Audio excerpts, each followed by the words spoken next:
Hello दोस्तों, आज हम मगध साम्राज्य में कुछ टॉपिक के ऊपर बात करेंगे। तो चलो स्टार्ट करते हैं। मगध प्राचीन भारत के 16 महाजनपदों में से एक था।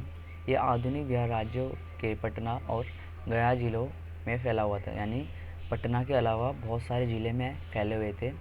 महाजनपदों में मगध, कौशल, वत्स एवं अवंती सबसे अधिक शक्तिशाली राज्य थे। धीरे धीरे मगध ने अन्य 3 महाजनपदों परिचित करके अपने साम्राज्य में मिला लिया।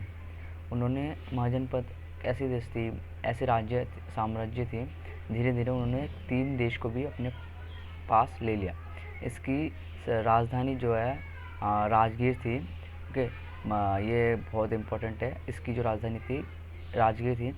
मगध के उत्थान के मुख्य कारण इस प्रकार हैं, जैसे कि फर्स्ट, विस्तृत उपजाऊ मैदान, प्राकृतिक सुरक्षा, खनिज संसाधनों की उपलब्धता, व्यापार में वृद्धि, है ना, व्यापार में वृद्धि, वन क्षेत्र तथा हाथियों की उपलब्धता, कृषि में लोहे के उपयोग, धान की रोपाई की पद्धति का विकास, कृषि में दासों और कर्मकारों को लगाए जाना, नवीन धर्मों के उदय, अन्य ऐसे बहुत सारी चीज़ थी, है ना।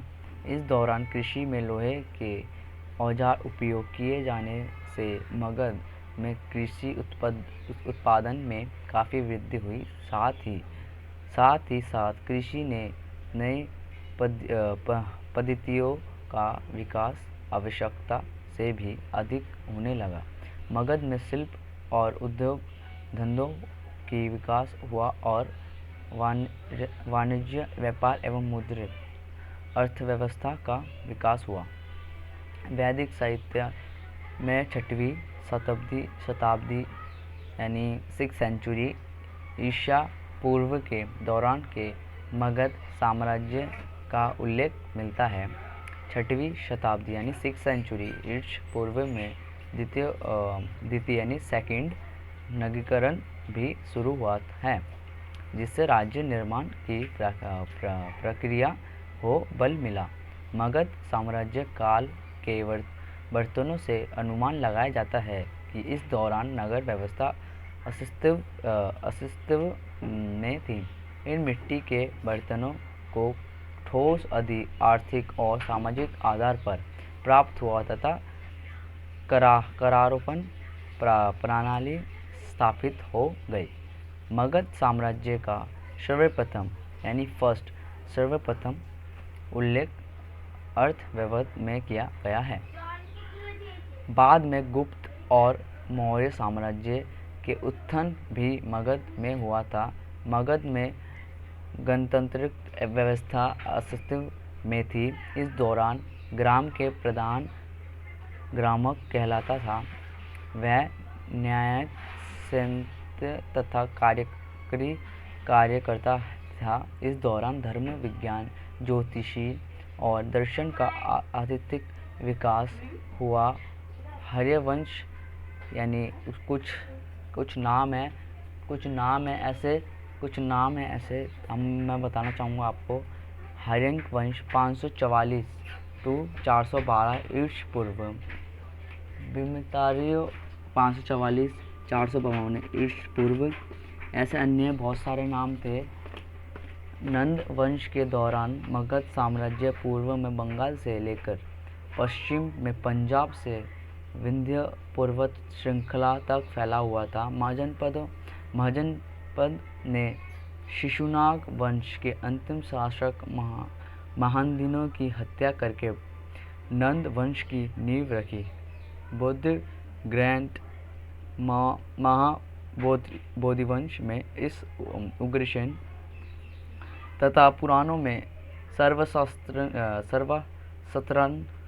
के एवं एकराट कहा गया है। कारवेल के हाथी गुफा अभिलेख में उसकी कलिंग विजय का उल्लेख है। महाजनपद ने पंचल, कशिश, हया, कलिंग, हैशमक, कुरु, मैथल ऐसे अन्य बहुत सारे राज्य को हराया। बोधिवंश के अनुसार धनानंद इस वंश का अंतिम शासक था जिसे ग्रीक लेखक अग्रिमिज ग्रीक पढ़ा होगा, जैसे ग्रीक लेखक अग्रिमिज एम जैंद्रमिज कहते हैं। उसकी कुरीतियों के कारण उसे मगध की जनता द्वारा अधिक पसंद नहीं किया जाता था। इसके कार्यकाल के दौरान सिकंदर ने पश्चिम उत्तर भारत पर 326 ईसा पूर्व में आक्रमण किया था।